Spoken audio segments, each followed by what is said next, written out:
Calling the meeting of Planning Commission for the City of Lakewood to order. It's April 2nd, 2025.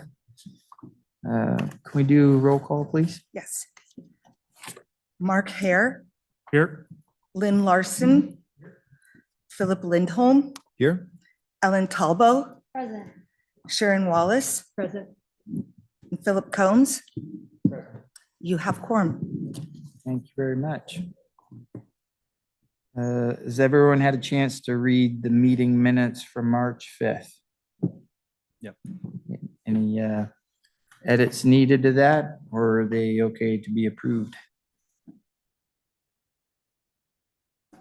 Can I get a motion to approve? So moved. Second. All right. Mr. Larson and first and Mr. Hers second. Thank you.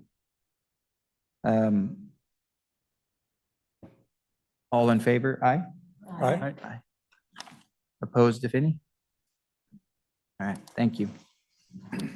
All right, let's go ahead and look at the agenda for today. Any changes from the draft that we received earlier? Just one comment, Mr. Chair. There was a question from several of the planning commissioners about starting meetings with the Pledge of Allegiance. That is something that if the planning commission wants to do, they can. There isn't an issue with trying that or doing that. But as it always is with Pledge of Allegiance, people have the right to do it or not. So they can stand and not say it, they can sit and not participate, or they can fully participate. So if you'd like to do the Pledge of Allegiance going forward, you're welcome to. Thank you.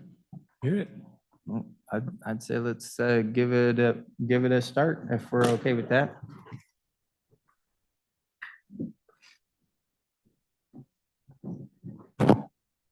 Allegiance to the flag of the United States of America, and to the republic for which it stands, one nation, under God, indivisible, with liberty and justice for all.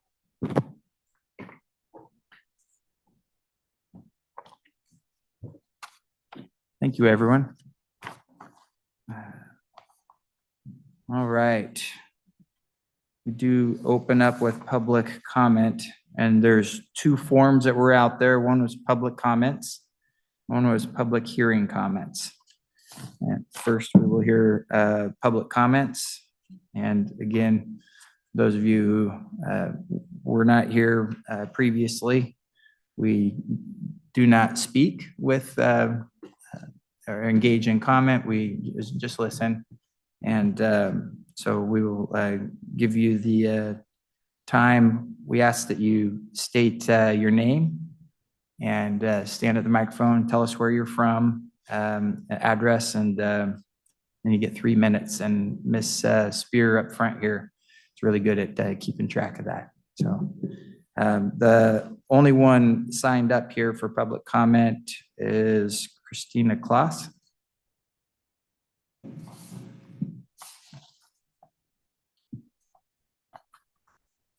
I wrote this for the last one, so I hope it all still makes sense in my brain. Let's see. My name's Christina Kloss. I've spoken at least 4 of these meetings, and each time the way I view the discussion on the RTA expansion has changed a little bit. So first, I want to say thank you for allowing the dialogue to happen and allowing all voices to come to the table so that real conversations leading to real change can be a realistic endeavor in Lakewood. As a Lakewood resident and a small business owner, it means a great deal to me that the city is listening. At each of these meetings, I have also been listening. I have heard many, many times that the MFTE is a development tool that we can use in the city within the RTA in order to see more people move into our area. I have heard that expanding the RTA could help create more economic growth for our city and more customers for our local businesses. Right now, people are getting in their getting in their cars and driving elsewhere to do their shopping. But what we want is to create a thriving, living, shopping, mixed-use downtown. And according to what I've heard so far, incentivizing apartment complexes is a way to achieve that goal. So expanding the RTA could lead to incentivized apartment development opportunities, which in turn could lead to more shopping, more businesses, more people in our grocery stores. I've also heard, according to the city's head of economic development, and I quote, "There really is no good way to incentivize businesses to come here, end quote. So I've heard that building apartments would bring in more people, and that would be our incentive to bringing in more businesses. However, at the last meeting that I spoke, I made public comment expressing my desire to find a way to force a mixed-use overlay in the downtown district. In order to achieve our thriving downtown goal, we need to think about developing businesses at the same rate that we are developing our apartments. After public comment and during the meeting's discussion, I heard arguments against forcing a mixed-use overlay because, and I quote, "What if the businesses stay empty?" But this whole time, the city has been preaching that the way to a thriving business district is through building more housing. So either we believe the plan will work or we don't. We either believe more people equals more thriving businesses or we don't. Do you believe, and make decisions when we vote tonight, do you believe that moving more people into the downtown area will make our businesses thrive? Or do you not? If you do, then wait to expand the RTA until we can come up with a mixed-use overlay. If we proceed on the route we are on now, we will only continue to incentivize big box apartment complexes, and we will, and I quote, "have no real way to incentivize businesses to come here, because if nothing else, we just won't have anywhere to put them."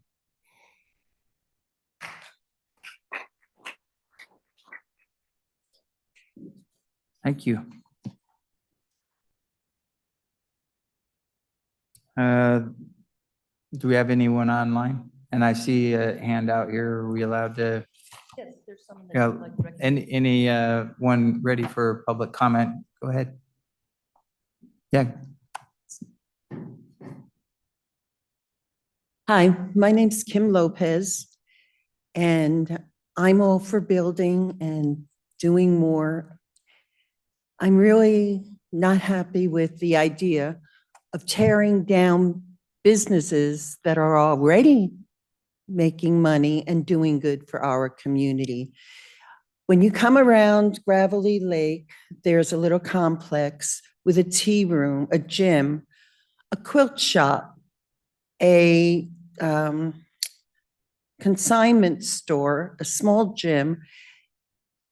These are little niches which may be small, but are undeserving of being torn down and maybe not being able to rebuild their business elsewhere due to the cost of new buildings.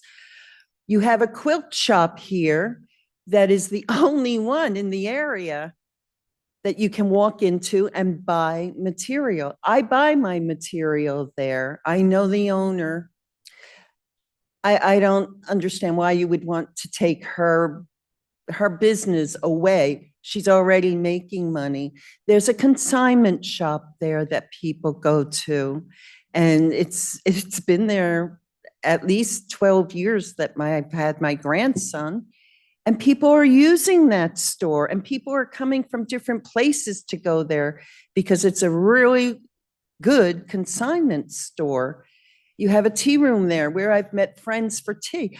I don't understand why you want to take these businesses down. It's in a busy intersection. You don't want a lot of apartments there, I'm sure. You go down further and you've got a four-way intersection coming across the street from Safeway into Avondale. I see cars speeding to get across 4 lanes, 5 lanes of traffic at times. I've seen several near accidents there. Why do we want to build more in an area that's already built up? We have a high school there. We have a lot of twists and turns there. And we have unprotected 4-way intersections there and people coming on and off the road. We don't need more people coming in from Gravelly Lake and more congestion in that area. So I just don't appreciate anything happening to this group of stores that have been serving the community for years now, all in the name of progress. We don't need that kind of progress. We have stability already within our stores. That's all I'd like to say. thank you.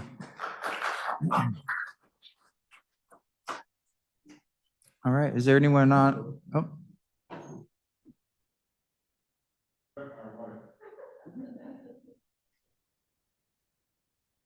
Hi, I'm Cindy Gardner. I live in Lakewood.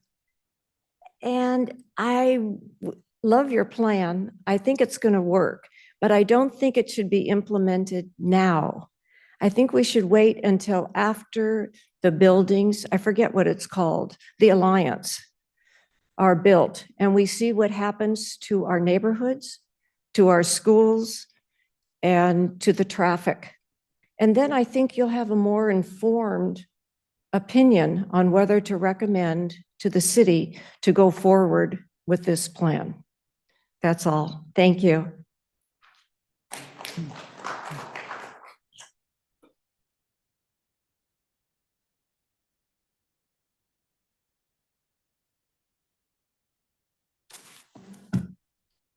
Hello, my name is Jeff.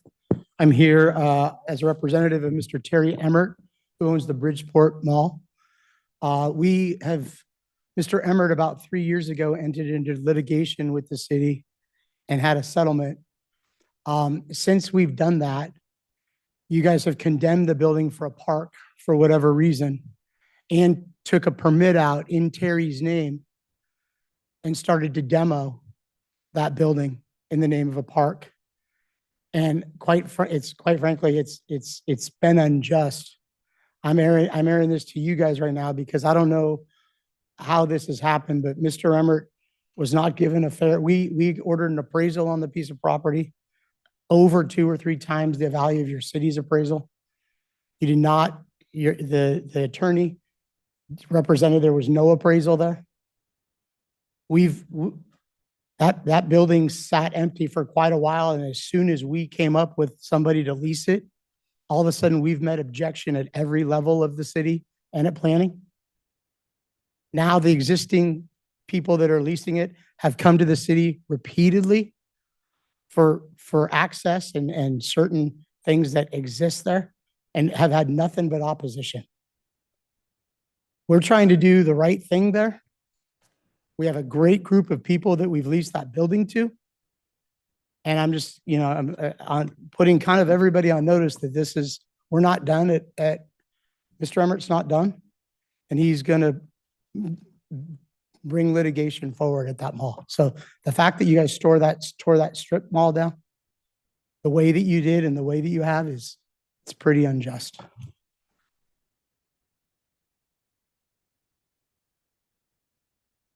Any other comments? All right. Anyone online? If there's anyone online who'd wish to participate in the public comment section, please raise your hand. I don't see anyone, Mr. Chair. All right. Let's move on to public hearings. This is related to 2025 comprehensive plan amendments.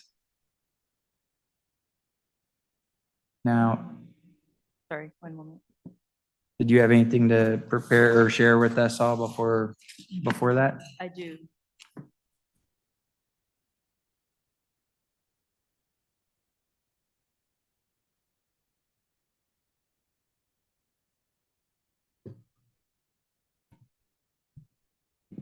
All right, so we tonight are going to be discussing just briefly before the public hearing is held, a couple of the amendments that were not presented to you prior because there was no quorum at the last meeting.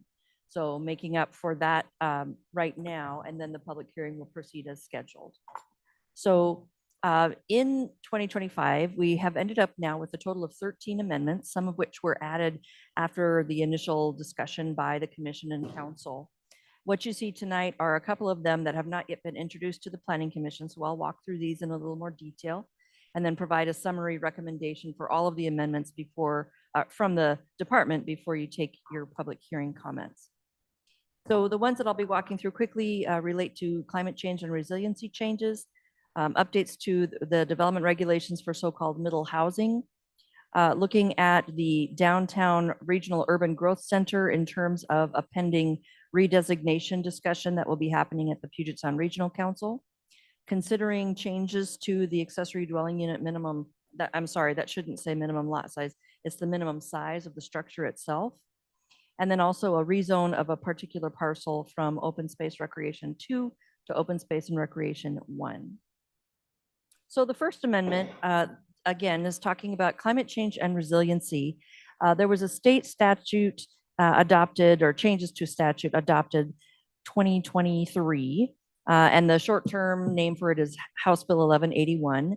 And it is requiring in particular that local governments now incorporate greenhouse gas emission reduction goals and reductions in per capita vehicle miles traveled, as well as trying to prepare for and be resilient against climate changes and natural hazards in their boundaries.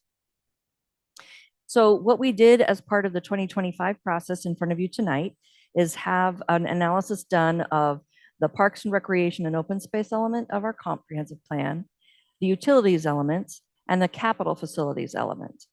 And based on the review, looking at the changes that were already adopted last year as part of the big 10-year update, there is actually no action needed on any of these this time. So while we did the work to review it, there is no recommended action on this amendment tonight from the department. The second amendment is 2025-03, and this is regarding middle housing.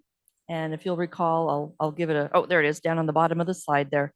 Middle housing is defined as 2 or more attached, stacked, or clustered homes, including duplexes up to 6plexes, townhouses, stacked flats, courtyard apartments, and cottage housing. So that's what these regulations would apply to. And what you will see in the proposed language for 2025-03 are amendments to the current city's code in order to comply with this list from the bill E2 SHB 1110. So only administrative design review for middle housing. The standards must be the same or less restrictive than for detached single family.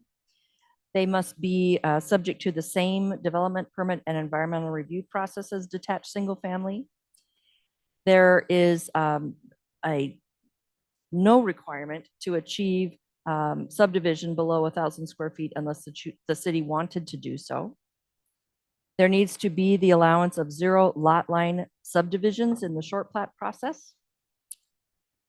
No off-street parking can be required as a condition of middle housing within half a mile of a major transit stop. And we've talked about that map and where that falls in the city before.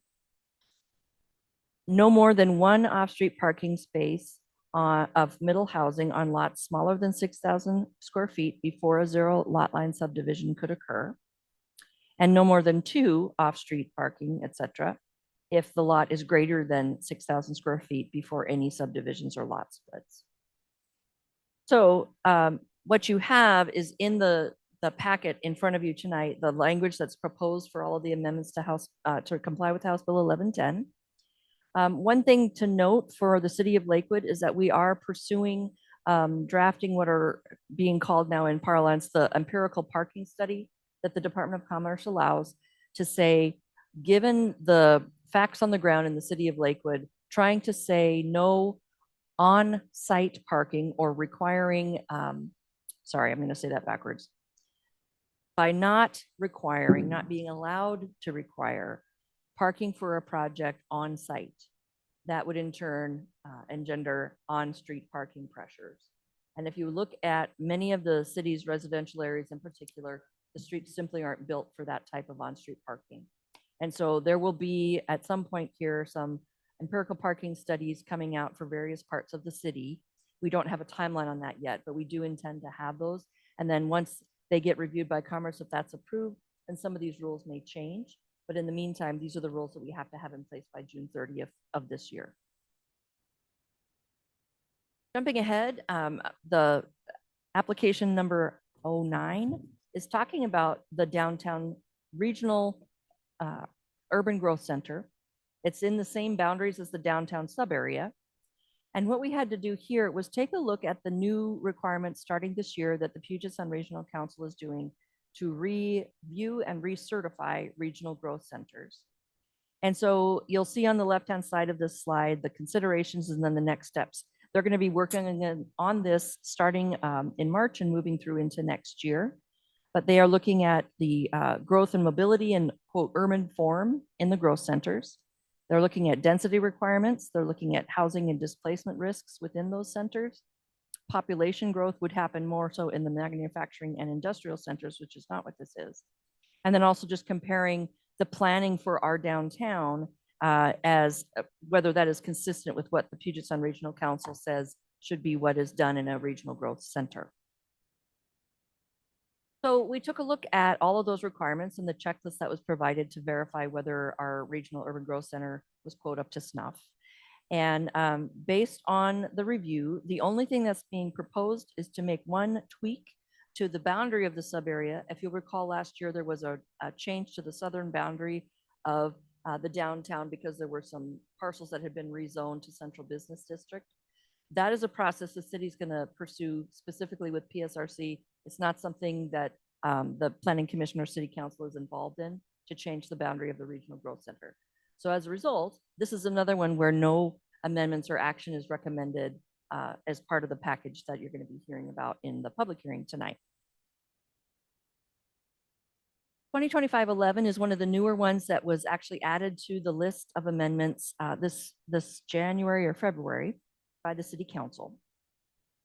There was a request of the department and then the Planning Commission to take a look at whether the current minimum size of the accessory dwelling unit structure, not the lot, but the structure itself of 1,000 square feet should change. And so the City of Lakewood went out and looked and compared to regulations in 15 other cities, as well as 3 counties. And you'll see in summary the results there. One just says we're going to rely on the state building code requirements for a minimum size. One says a 300 square foot minimum as opposed to 1,000.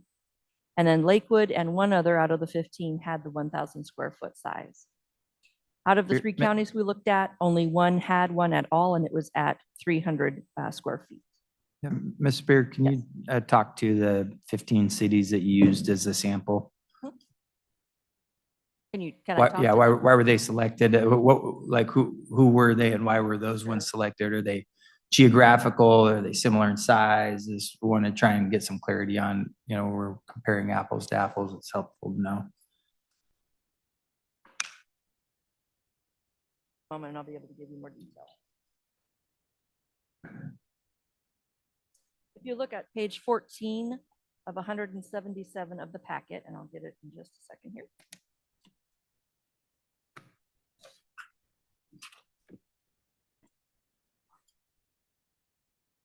Oh, there you go.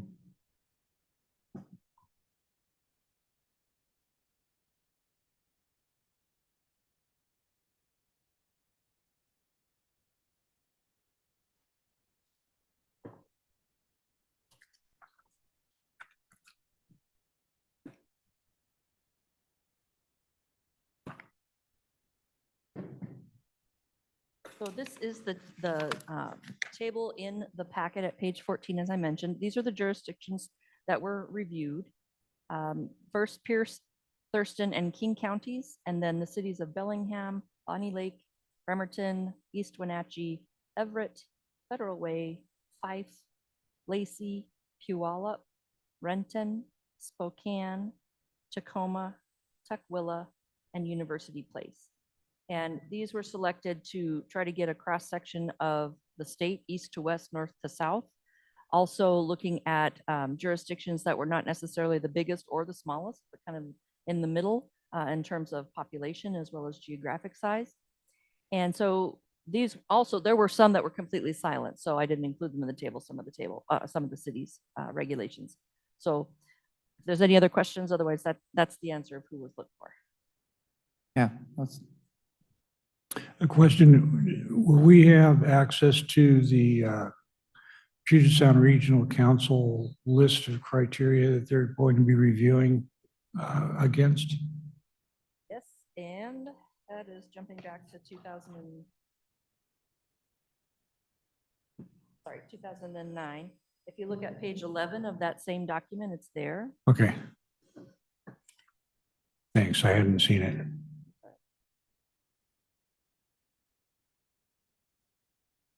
So Thank what you. you'll see here is local commitment, planning, capital investments, center criteria, a market study. And so the checklist was included and completed in your packet and then submitted to the Puget Sound Regional Council. And just to let you know, earlier last week, we received an informal notification from Puget Sound Regional Council that our center will be redesignated. So that was good news to hear because that is where a lot of federal transportation dollars funnel through. I guess what I was looking for were specific criterion that were being measured against in order to recognize whether we were in conformance. Those are the criteria that PSRC is using. That's what Yep. they gave us was, okay, just categorical things. Okay, thank you. So getting back into, sorry, okay, I'll get there. So after doing that review, and just a note that the 1,000 square foot minimum size for ADUs in Lakewood's code does predate the 2024 process. It also predates the recent state legislative action on housing over the last couple of different sessions.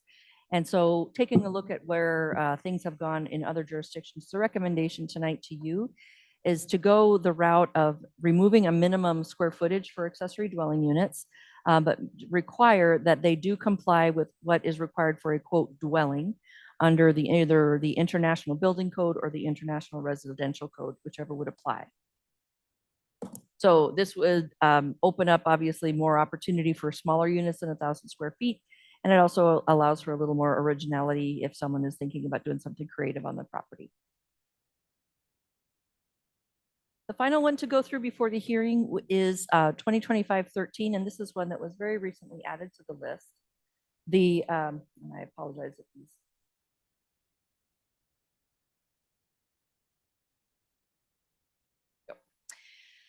There's one parcel that is Primley Park in the city of Lakewood. It's about 1/5 of an acre in size, so it's very small, and it's called a quote pocket park. And it is part of the 2020 Parks Legacy Plan, identified as one where playground equipment will be improved, and the city's Parks Department is ready to proceed. However, we have a zoning snafu where it is zoned OSR 2, Open Space and Recreation 2. We weren't quite frankly able to find why, because it falls under the size of an OSR 1, a smaller park. And in order to be able to do the playground equipment replacement, it would need to be rezoned because no playground equipment is allowed under the current zone. So no one intended us to have this situation arise. And so the recommendation here is to rezone that parcel from OSR 2 to OSR 1. There is a current playground piece of equipment there that is pretty dilapidated, which is why the city is ready to replace it. And so this really would not be a change for those living around it or accessing the park. It's just an improvement to existing facility there. Thank you. And so just a summary then of all 13, because some of these were covered on March 5th with you. The department is recommending approval except where no changes are shown there. For all 13 amendments, the ones that are no changes, again, is because the city has already addressed and complied with the 1181 climate change and resiliency requirements. And then the other one is the no changes are needed to our regional growth center because we've complied with that criteria. Just administratively, why are they on here if there's no changes needed? That is the result of our analysis. When we started the process last fall and added them to the list, we didn't know that this would be the outcome. Okay, so we don't even need to, consider approving 02 and 09 since they're Correct. non-issues. Correct. And in Alright. the draft resolution that's part of tonight's packet and what you would take action on maybe next time, they aren't even included, Okay. the list of amendments. Thank you. So tonight, we've got a public hearing on all 13 of those amendments. Next time, if you're ready to do so, would be your date for taking action on a recommendation to the city council. And then starting May 12th, the city council will take all of these up, have its own public hearing, and then take action. And that concludes my. Maybe before we do, we should open it to public hearing comment, and then we can ask questions amongst ourselves if there's any. I only see on here Samantha Winkle is signed up for public hearing comments. Samantha, are you around? Same as the public comment section, if you don't mind introducing yourself, and we got 3 minutes to, Not a problem. I'm Samantha Winkle with LRI Waste Connections. I'm basically just here tonight. I want to say thank you for, I think we're to 2025-08. So I just wanted to thank you for working with us on the rezone and the recommendations and the expedition which has gone through. It's been great working with all of you. thank you. Appreciate it.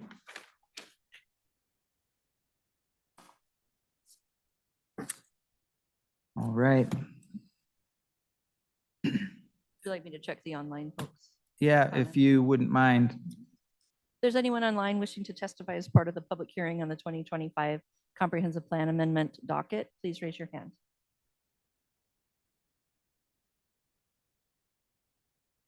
No one, Mr. Chair. Thank you. Commission, was there any questions, comments for Ms. Spear on what was presented tonight we want to talk about? Ms. Talbot? I just have one quick comment or question really, and that was on the rezone of the RU The downtown. Regional Urban Growth Center? Just for I think just for a courtesy for the public, because there isn't a map in the agenda item. Would you mind just showing the map that you had on the slide and describing the area that we're talking about? There.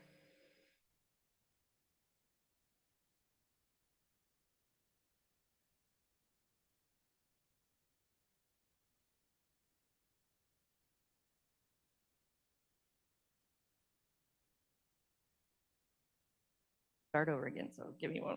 There we go. So this is the amendment, 2025-09, Commissioner Talbot, and the pink dotted line around there, which is the same boundary as our downtown sub area, other than that little change that happened last year on the southern spot. This is the Regional Urban Growth Center that was designated as far back as 2003, I think, by the Puget Sound Regional Council. This is what, at this point, we've been told informally will be redesignated as the Urban Growth Center.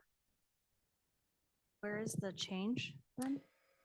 The only change that we will be pursuing and going forward to the PSRC with, can you see my, yes, you can, okay. So right down here, my arrow is pointing, there were 9 parcels rezoned last year to Central Business District. And so because that is a zone that's really only within the downtown sub area is going to get changed to incorporate those. Thank you. Sure.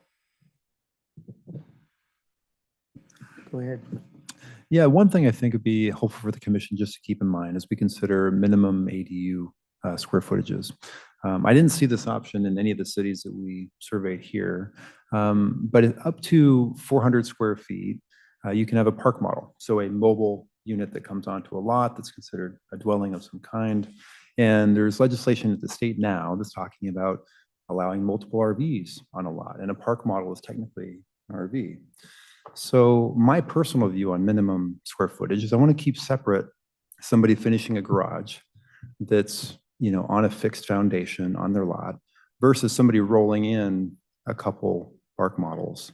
I think that feels different to residents here in Lakewood. And so we could consider saying a 400 square foot minimum for ADUs, if that's something we wanted to prevent against.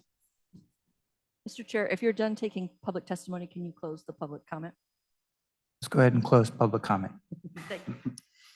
That was my public comment. Yeah, thank you. No, that's a good point. I was considering the micro unit scenarios that I've seen up in Seattle. And that kind of goes in line with that too, kind of keeps the issues from creeping in that were unintended. And I agree. I tend to think that having some minimum on there helps to at least create a hurdle of some type.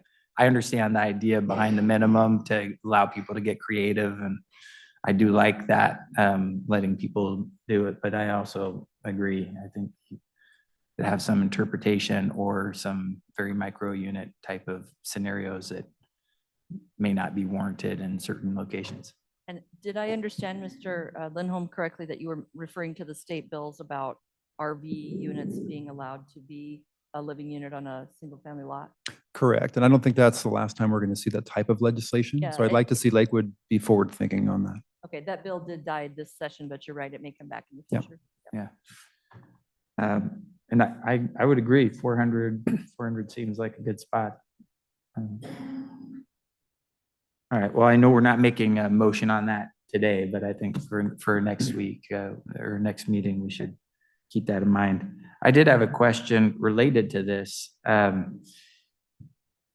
Most ADUs are actually not built from new construction. They're built from existing structures. And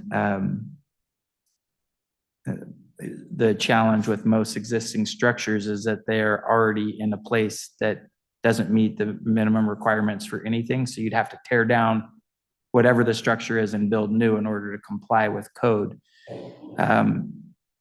Outside of bringing everything up to code, is there a reason that we couldn't allow for ADUs in existing structures as long as they met current code? I'm not aware of something in the Lakewood code that would require demo before adding an accessory dwelling unit. That's not the intent. So I'll go back and verify. I'll if give you that's I'll issue. give you an example.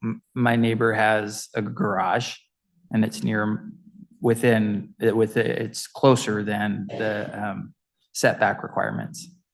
And I don't have any opposition to him putting in a dwelling unit there, as long as everything inside is up to code. And if the goal is to bring in more housing, I would be supportive of something like that.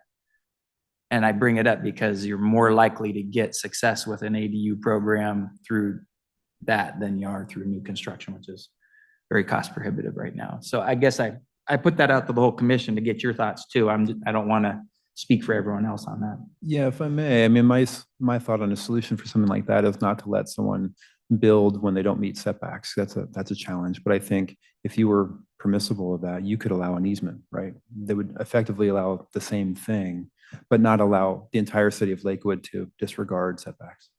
Yeah, does an easement allow for that? It could, or a variance or a deviation from code. Mhm. So it's a matter again of, if you wouldn't mind letting me go back and verify, I can bring information back to you next time. Yeah, let's think about that one. Sure, okay.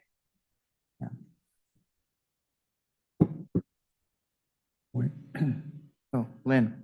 As well, to give the building officials some latitude to make logical decisions in these situations, is to make sure that's there, because you just can't think of everything. Yeah, that may be an option too. All right, well, if there's nothing else on that, let's move on to the unfinished business at hand. We have, anything else, Ms. Spear? No, the 2025 full docket will be in front of you for consideration, deliberation, maybe amendment. But you do have a draft resolution in the packet tonight that you will have again next time that only lists the ones that there would be action taken. So those two that I mentioned tonight where nothing's needed to be done, those aren't even in the resolution for you to review. But if you wanted to, for whatever reason, amend it, you could. If you're ready for action next time, great. Otherwise, if we need more time, that's fine.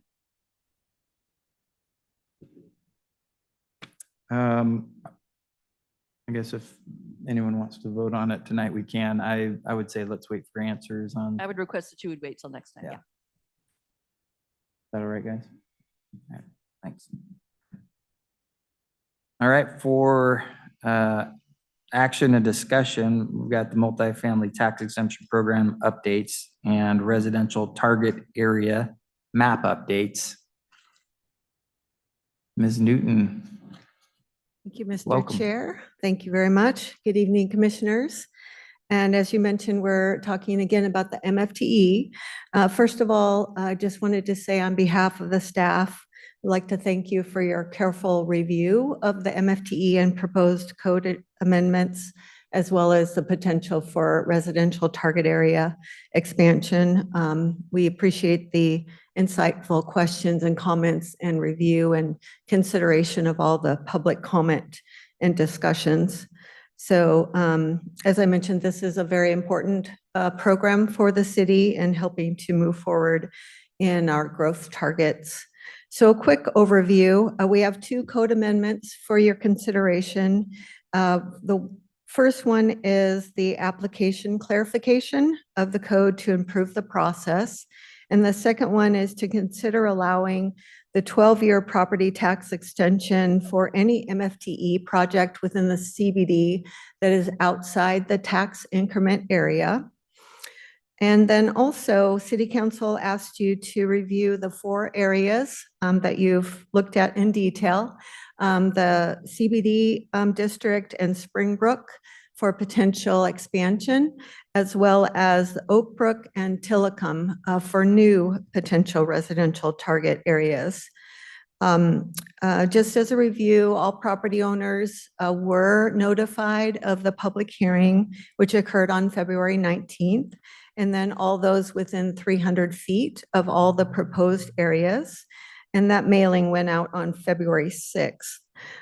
Testimony that was received is noted beginning on 146 of your packet. Note that there was also a letter submitted as a proposal to expand the Lakewood Station District as well. Following is a comment response matrix that staff put together in response to 11 general categories of subjects that were commented on. And then we attempted to address both the positive and those comments that were in opposition of any expansion.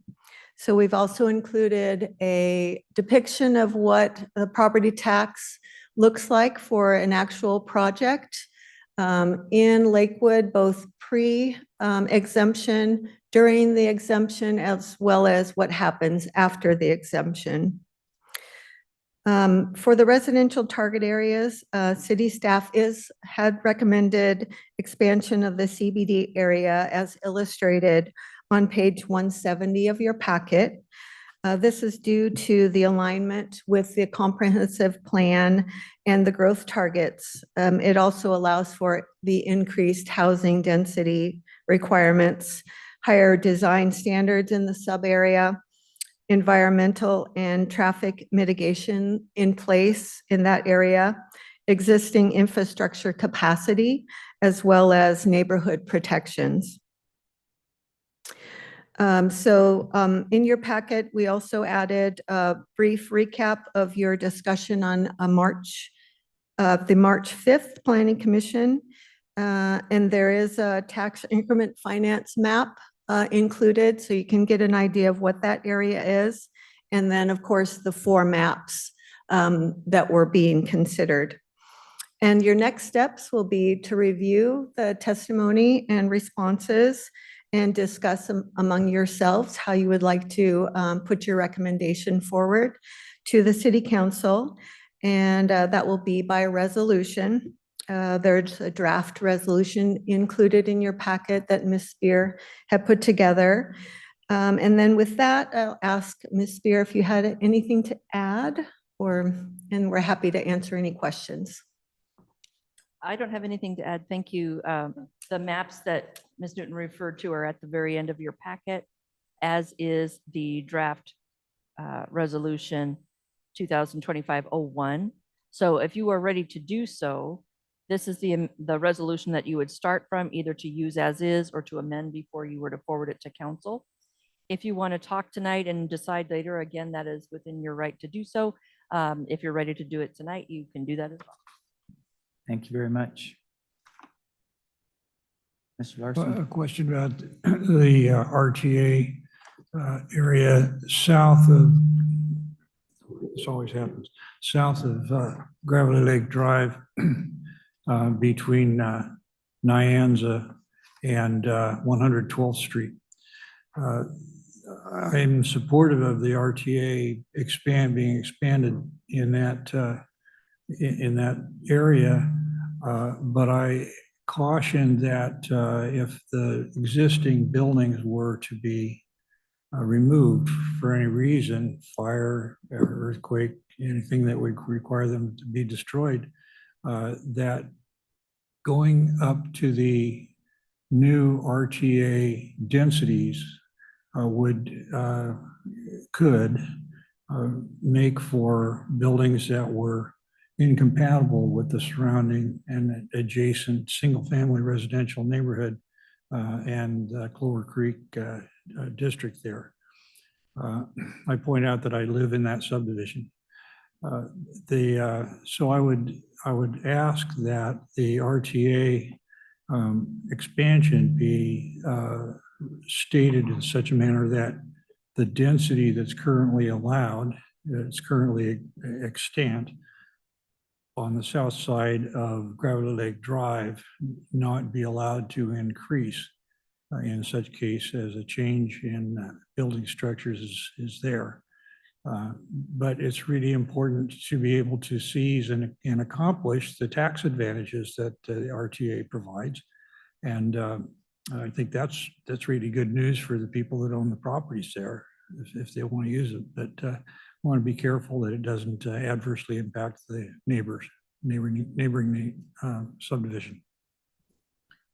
Mr. Larson, real quick, you're talking about the area on the map that's south of Gravely Lake, or can you point to the area you're referring to? So I don't have a pointer. I can see. But Is the cursor in the right place? So it's just along 112th is the area you're Just- pointing to. just the part of the RTA that crosses Gravely Lake Drive and an extension of 112th Street.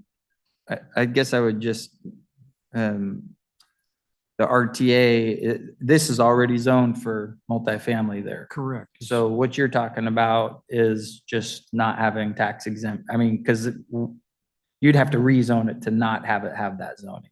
No, it would be tax exempt under the. Under this expansion. RTA expansion, that's right. But in such case, in the future, RTA also includes higher density than the current zoning provides. I don't believe we have any incentive for expanded construction like I know what you're talking about, and they do have that up in other jurisdictions, including Seattle, but I don't believe we have bonus I builds. think my fear is unwarranted. Well, no, I'm just saying the bonus building isn't an issue. It's really a question of expanding it to match the zoning as it is, or changing the zoning, I guess would be what I'm hearing is if you want it to be a lower density. Well, we wanted to maintain no more than the current density is my perspective. Okay, Because it yeah, fits yeah, in yeah. the neighborhood now. Okay, so I guess just to confirm, Ms. Spear, is there bonus building height or building units for I'm going to have to do two things here, Mr. Chair, if you'll indulge me. But with my planning hat on, I'm going to answer your first question, then I need to put my lawyer hat on and give you the parliamentarian question of what's going on. Are you a lawyer too? I am. Oh, yeah. Wow. So the multifamily tax exemption program says in certain areas where it's been approved by a residential target area boundary, there is a way that property taxes are exempted for a certain amount of time, and then once that time is passed, assuming there has been development as a result of that exemption, there's an increase in the revenue and the payments start. There is nothing within that program that says you're going to have higher density. There is the opportunity through the MFTE program to apply for something above and beyond what is required by code. And that is some of the criteria that the city council or the hearing examiner or the department would be looking at to say whether or not this would qualify for an MFTE award. So does this change the zoning on these parcels? No, it does not. Does it mean that every MFT application that comes in would result in higher density? No, it does not. It's going to be a case-by-case basis of what is getting applied for. And if the intent or request of anyone in the city about how the MFT program works is concerned about zoning density, that's really not what the program is for. The other thing now, take off the planning hat, put on the parliamentarian hat. If any of the planning commission members are in any way personally affected by this proposal, they should be recusing themselves. They are not supposed to be voting on something that affects them personally. And I have to say, with what Mr. Larson just said, that he's in that area, he's interested, he doesn't want to have this happen. That would be a grounds for recusal. I don't know if there's any other commissioners in the same boat. Do we have quorum if we lose one? We only need 4, right? You need 4, correct? Yeah. Thank you very much. My fear was unwarranted and I'm glad to have the clarification. Thank you. Sorry, Mr. Larson, you're out. It's all good. All right, yeah, Art, yeah, go ahead. Just to clarify, Ms. Spear, I live very close to this area. I do not live inside of the area in question. What I would suggest to you is to express that publicly on the record so people are aware of it. The city takes a pretty strict position on recusal, whether it's a city council member or any board or commission member, when there's a perception or a real either personal effect from an action, interest in it in some way. So you've already now voiced that you live nearby. That is now on the record, and it's up to you if you want to vote or not. Thank you. All right. Any questions for Ms. Newton before we discuss it a little bit? All right. Thank you, Ms. Newton. I've spent a lot of time on this one, and I know everyone else has as well. For fear of steering it one way or the other, I'd love to just get everyone's thoughts on it, where they're at right now, and if you're willing to share, and then we could maybe talk through it. So because if there's any ideas, I guess the first question for me would be, does anyone believe that this should be an outright approval as it is right now? And I would say we have three things here: MFT extension, MFT application procedure, and then the RTA. There are three different ones there. So I guess I'd like to get your thoughts on all of those. I don't know if you have them in front of you, but it starts on pages 103 through 104, unless there's a different one, Ms. Spear, that I should be looking at. No, I believe you've cited the right pages. Let me get there. And if no one has comments, I'll make a comment, but I don't want to monopolize the time. Go ahead, Ms. Talbot. I can support the application procedure as it's written in the resolution, if that is applicable to all MFTE areas, regardless of where it appears on the map tonight. Yeah. I concur. I guess maybe we'll hit with the easy ones because they're low hanging fruit. Let's talk about just a 12-year extension for the CBD to get that 12-year tax exemption extended, that option, if they were to do for increased income restrictions or units.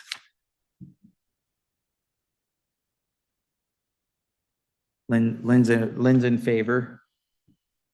I had a question. So where do you stand on whether or not we would allow mixed use and not on that, as that was brought up in the public comments then? I'd just like that clarified. So the mixed use is really a zoning thing, so it doesn't fall under any of these, but it would be under the RTA, probably most under RTA, because that's the area that we're talking about expanding the MFTE in. But that's just the RTA expansion. It doesn't address the zoning questions. Chime in if I ever go off. Yep, there is no track there. change to the requirement for mixed use within the downtown based on what is actioned or proposed for action by the commission tonight. This is simply looking at where the incentive of multifamily tax exemption could be applied in the city of Lakewood. Okay. All right, well, I'll go ahead and jump in on the 12-year extension. I originally was opposed to it because I feel like if the tax has already been abated for 12 years, the developer got the incentive they needed to get the building built. And so for that reason, was opposed to it. Mr. Larson brought up an idea of maybe phase down, an extension where you could phase down. Because I wouldn't be in favor of extending it for another 12 years, but I wouldn't be opposed to a phase down option where you extend it as long, up to another so many years for something in return. Because in my mind, if city's already, given them 12 years of abatement. What are they getting in return for that? And so what that criteria looks like, I think needs to be shaped out, but that's the idea in my head that I would be comfortable with. Or an outright no, but I wouldn't be in favor of a full 12 extension. I would add to that, after talking around a little bit about this from the developmental side, and I don't develop buildings myself, but talking to some people who do, it does create some challenges, especially in the economic environment that we're building in right now. Yes, the initial abatement of the tax liability, it pencils the project out, right? But financial obligation doesn't go away just because the rules have changed on the top somewhere. So if you have a project that was kind of coming in under the bar with a little bit of space, once you get to the end of that term and now that tax liability is on there, now we've taken that developer and put them in a position where maybe where we created some affordable housing, now that liability that's now on that property owner, it's going to increase the rates of the rents associated with that property.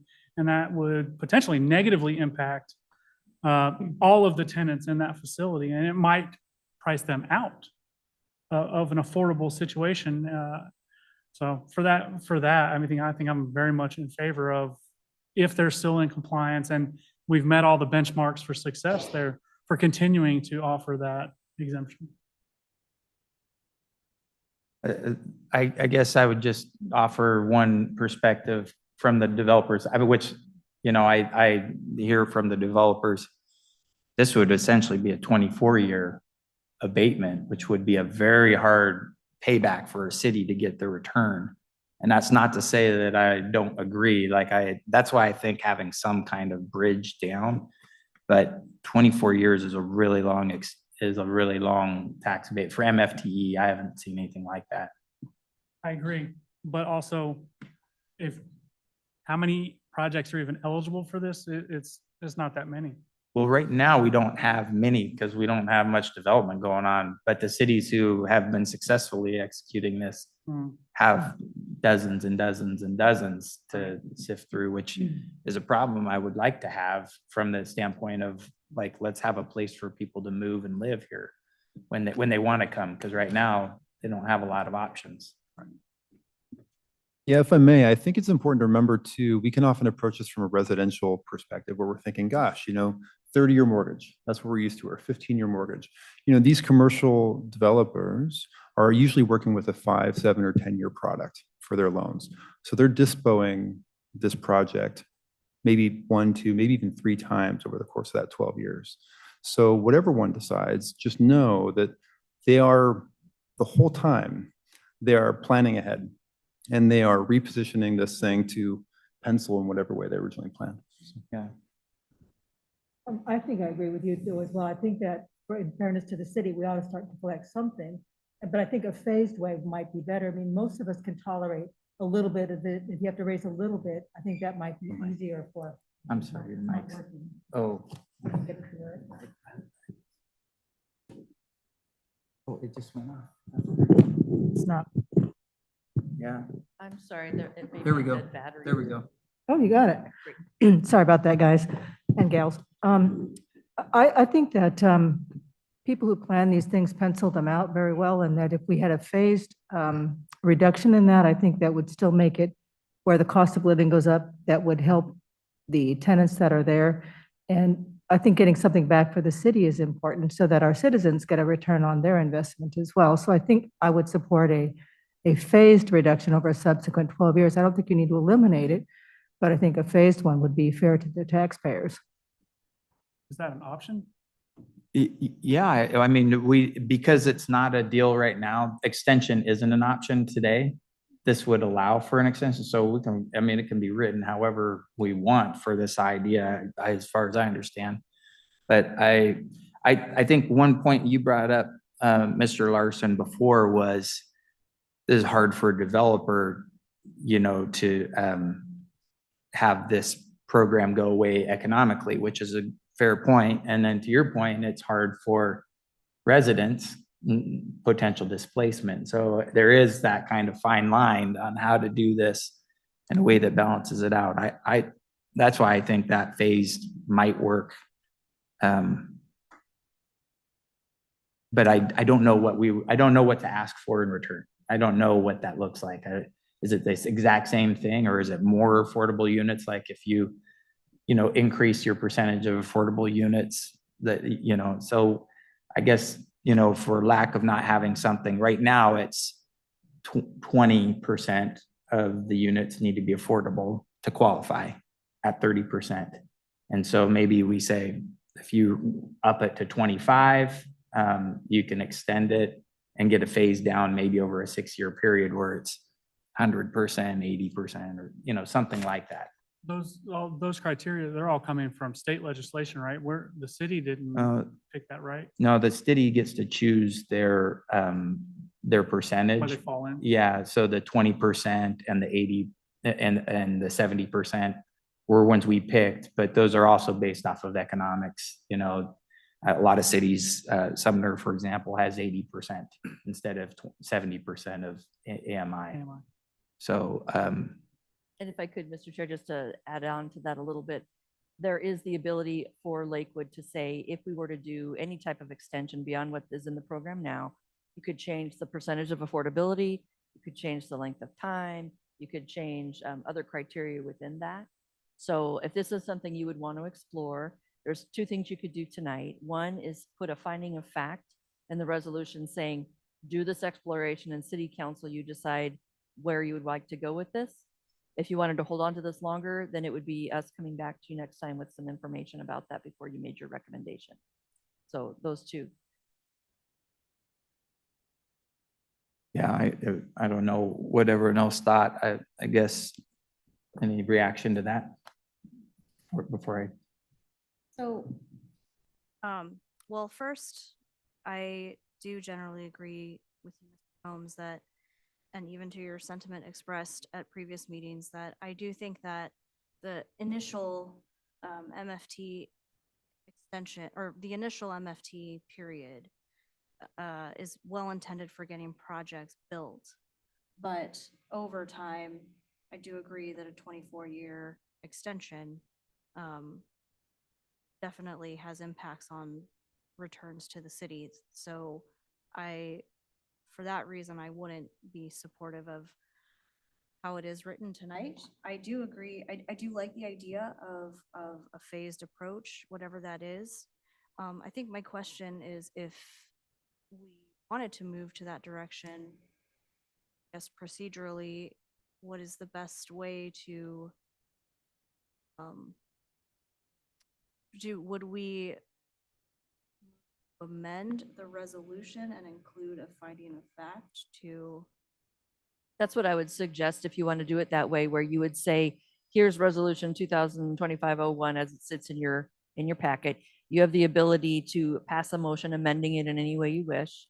And so adding a finding of fact saying, city explore phasing down, or whatever term you want to use, from the 20%, I'm sorry, from the 12-year tax exemption to you know what I mean? I apologize, I'm fumbling, but reducing over time the amount of an exemption if it were to go beyond either the 8 or the 12-year.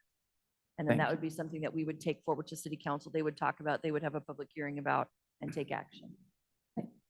I do think that there is merit in exploring the idea of offering an extension beyond the 12 period or the 8 to 10 years for a period of time. Certainly if a property owner is willing to provide more park space and maintain it, contribute to the cost of a bus stop shelter, contribute and provide additional amenities to the area, and even in some cases maintain them. I think that is a decent compromise. Yeah, Mr. Larson. It seems to me that if we extended for 2 years and then phased it out at 20% per year after that. That gives 7 years of the 12 years, and that could be something that a builder, property owner would be able to adjust their budgets over time so that it didn't kill them. Yeah. I want to make one other point, and that is that I have polled 12 separate apartment builders, and every one of them said this tax advantage is make or break whether that project is feasible to go out and build it or not. So it's really, really important feature. Yeah, even though we don't have any building going on here right now, all the projects that are, but not all, but the large majority of them out in the region are using this in order to make it pencil. And with what little construction is going on right now. So I definitely share that sentiment. Any other thoughts on? All right, I guess I would, I guess, are there any motions to approve as is or amend it with statement of fact to do some future finding on what we discussed as a phase down period, whatever that looks like, for an extension, and I think for something in return, whether that's maintained standards or a higher standard or something like that. But try and figure out what that compensatory scenario looks like. And the way to do that, I would recommend for tonight, rather than trying to wordsmith on the fly, would be, Yeah. the sentiment has been expressed. We will go back and review the record again as we draft what would come into as a finding of fact. This has to come back to the chair for signature before it goes to the council, so you can verify that what we've got as the finding of fact is what the intent is, and then it would move on to council. I'm in favor of that, as Ms. Spear said it. Any objections? I'm in favor of that, but we have not discussed the third bullet point of goal. So I suppose if we are going to ask for a full amendment to the resolution tonight, that it would also include amending it, whether based on support here tonight for. Are you talking about the RTA? Yeah. Again, so putting on my parliamentarian hat, you're in discussion right now. If you're ready to start making amendments, someone needs to put it on the floor for debate. An amendment would be discussed and maybe passed, and then there would be action or further discussion on the resolution as amended. So Are you talking about the third one now? you can talk about the third one now, or you can get into discussion Okay. formally under your motion if you like. Do you have enough on the first one? Can we just focus on those two now? Yes, we're Uh, ready to move on. if you are. Perfect. I think the application procedure, I don't have any issues with outright, because that goes to all of them and it's administrative update. Yeah. All right. Anyone have a motion to approve? So moved. Second. Okay, I'm gonna. Yeah, go ahead. Is the motion to approve The this motion, entire resolution as it stands right now, the intention being, once it's on the floor for debate and discussion, you could make an amendment, whatever you want, and then you take a vote on that amendment. And then once you have an amended resolution overall, you would take a vote on that as amended. just to clarify, these look like they're three separate items, but you're saying one amendment. This So is do you all want to within- bundle it in one? This is all resolution 2025-01. Oh, one. Okay. So if someone wants to make that motion to approve 2025-01, then you can start the amendment process. I think what you discussed earlier was for the first bullet, That would be a finding of fact related to finding that, of yes. fact. Yes. The second bullet, which is the MFT application procedure. I hear no objections to, so we don't need to make any edits to that. And then the last one is yet to be discussed. Correct. Any thoughts on this one? The RTA, everyone? And I'm just going to take the motion and second there as we're now in discussion purposes for this resolution. Thank you.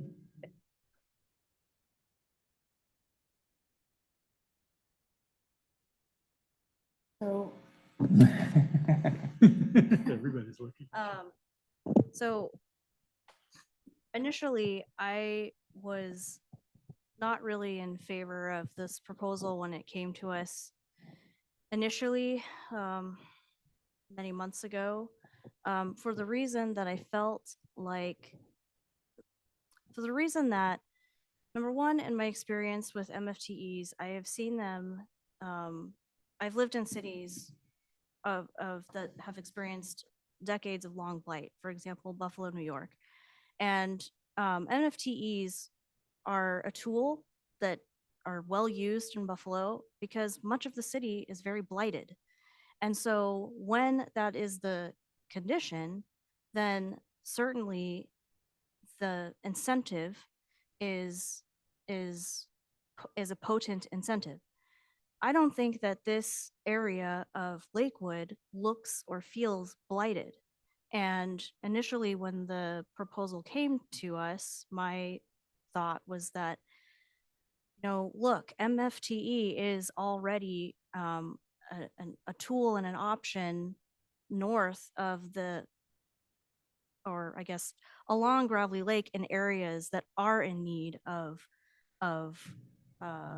care and development, and debatably, some might say are can maybe kind of look blighted to some people. But my point being is that I had always thought that there's other areas of Lakewood that have this tool that we should be focusing our efforts on trying to improve those areas rather than create an extension,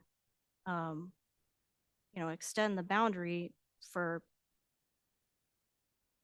I guess the most compelling reason that we've heard is that one or two developers want it. So, and the testimony we've heard it has been mixed, but has largely seemed to be in opposition. So I could be in favor of, the other thing that's going on is we know that this downtown plan is up for, at least the transportation aspect of our downtown plan is up for a revision and has yet to be revised.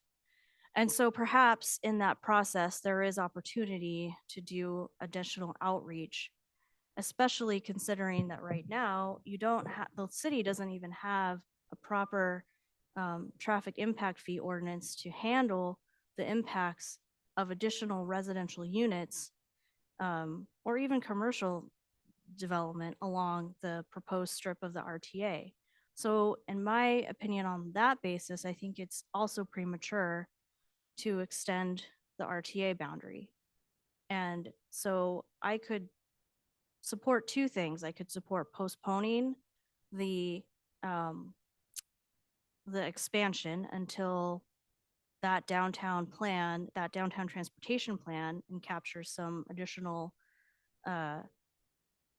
input. At the same time, I also think that's also punting it. And I could also just be in favor tonight of opposing to expand the RTA. I would agree with those sentiments, but I felt that way previously. And I think that the people that are there feel very strongly about their community. And so I would support that.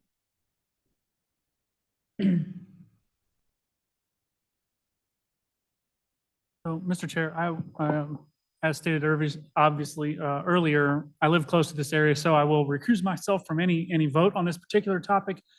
However, to say, I think administratively, this move makes sense to make the RTA boundary align with the central business district boundary. All that being said, this is not happening in a vacuum. There are a lot of pieces that are involved in this decision. As Commissioner Talbot pointed out, there are some other tools that we will be addressing, the city will be addressing here in the very near future to help facilitate some of the issues that the community has come out and said, we don't want this for these reasons. I think with all of those other things happening and all that other change happening, I think I would be in favor of not moving this boundary at this time until we have those other tools in our hands and able to implement smartly so that we move forward in a way that, one, makes administrative sense and for the long-term vision of the community, but also considers the people who are the community and how they're feeling about this. And right now, I think we've heard pretty loudly that this is not a desired change, both from homeowners and citizens, as well as business owners throughout the community. So I hate to throw a rock in things, but I too live very close to this expansion area and I should recuse myself. I will say, if I was to offer a few comments, that I think this has been a tremendous discussion between the public and the business and the commission. I've seen a lot of hard work and sweat here, and I really appreciate that. I think the city has done an excellent job at proving that the MFTE can be an economic development tool that supports density and supports our work as a regional growth center. I think I've also worked with the chamber and spoken to residents and gone door to door at those Clover Park shops. It's not clear to me that the city has made a sufficient case for that part of the expansion. And so I think the chamber is thoughtful in saying expand it everywhere. Be careful here. Chair, with the 3 recusals and the absence of Mr. Estrada, we now don't have a quorum for this item. So I would suggest that we put it on hold until we do have a quorum at a future meeting. Yeah, I appreciate that. And I think I'll go ahead and comment since everyone's had a chance to kind of weigh in. And I guess, first off, I agree that MFT wasn't really up for the discussion. It's always been about the RTA expansion, right? And so it just happened that MFTE all of a sudden became the villain in this, and it was a surprise to people, and the zoning to many degrees was a surprise. And I agree. I think it's been very fruitful. I'm glad that we had such a turnout from the public. It's been educational, I think, on both sides. And I think we've heard a little bit of that. Do I agree it's the right thing to do to get it aligned with the city? I do. Do I think that that area is requisite in order to do it today? Not based on what I've seen so far and the feedback. I would love to be able to, if we had incentives in place for commercial standards or incentives for, maybe we can create an overlay. I think there's other things we can do. I would suggest that if we do punt this, which I think is the direction it's going, that we have an accountability where we come back and revisit this so that we aren't holding property owners hostage either, who have the ownership of these things saying you can't do this. We need to come up with some solutions. And I say we as in the collective. And Mr. Chair, this will be in front of you the next time we know Mr. Estrada will be back in Yes, town. I He's know. traveling. I appreciate that. And then I will say, I don't have any issues with the other areas. And the only exception I would have, if I were to, make a motion today, it would be to approve the small section that's up by Lake Grove, because it's half parcels. And to chop up parcels, we already know is a problem. So we should address that and make those whole. But I would say everything that's in the boot down below, which is the Gravelly Lake section, which I believe we've heard the most comment on, we hold off on. And then areas for Tillicum, Woodbrook, and Springbrook, and not Woodbrook, but the town center, Station District? TOD, yeah, Station District. Those I wouldn't have any resistance to. So there you have my thoughts. I know we'll have a chance to talk about it again next time with Mr. Estrada here, and appreciate you guys sharing everything. If you have anything else to add, go ahead. I don't want to cut anyone off. All right. Anything else? All right. Let's go ahead and move on to the next item, we have no new business, as it turns out. A point of order, we do have a motion on the Oh, table. There, Mr. Chair. Yeah, The Planning Commission back in 2017 actually adopted what were called bylaws at the time. And they need to be updated, first of all, just to do some technical changes like the name of our department and the fact it's now both Public Works and Planning. But there's also a few other things that are out of date. And so those will be coming in front of you next time. I'm going to get them to you tomorrow, just so you have a chance to look at them. But if you have any questions, they'll be in front of you for discussion on the 16th. thank you. I just wanted to make the point of order that we do have a motion on the table. We need to deal with it. Oh, yeah. The motion didn't actually happen because again, you had to recuse yourself, Mr. Oh, Larson, so okay, the okay, second didn't okay. count Okay, and you don't have a quorum anymore, so that motion has died. Yeah. okay. Thank you. You've got our proposed version though for the meeting notes that we can reference next time, right? What will happen at the next time we have a quorum is that you will have in front of you an updated version of a resolution that reflects the finding of fact that was discussed. And also there'll be some information, should you want it still, about the phasing down idea Yep. for the extension that was discussed in 3.64. And then it'll be up to you to take action that night, take more time, whatever you're going to need to do. Thank you. If possible, are you able to send those suggestions or options in advance so we can Yeah, we always offer try to some get it to you feedback at and least 5 days ahead of time, but it'll depend on when Mr. Estrada's back. We'll figure that out and then get you a Sounds great. schedule. all right. Anything else, Ms. Spear, from you today? Not for me, but I believe you have. We do have Councilor Mr. Bowe. Boki on. Please, Mr. Boki, we'd love to hear your voice. Hello, Paul Boki, your council liaison. Thank you for all your good work tonight. I'll just make a couple of comments. We just held a retreat the other day and spoke about the city manager search, which is now, in its early phases. We met with the consultant who we have picked a consultant, and the exact name escapes me, but it's basically was called the Prothman Group prior to this. And they put some things together, and we're finalizing our information that will go out, and we're starting the search process for city managers. Mr. Caulfield is leaving us in June, so we're moving forward on that. We had several discussions. One, the major one, I guess, was about the downtown park.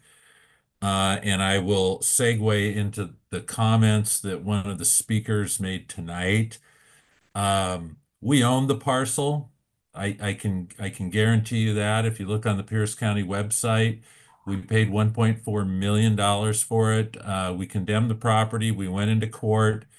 And from what I was told is no one showed up, and the judgment was in our favor, and we paid for it, and we now own it. So any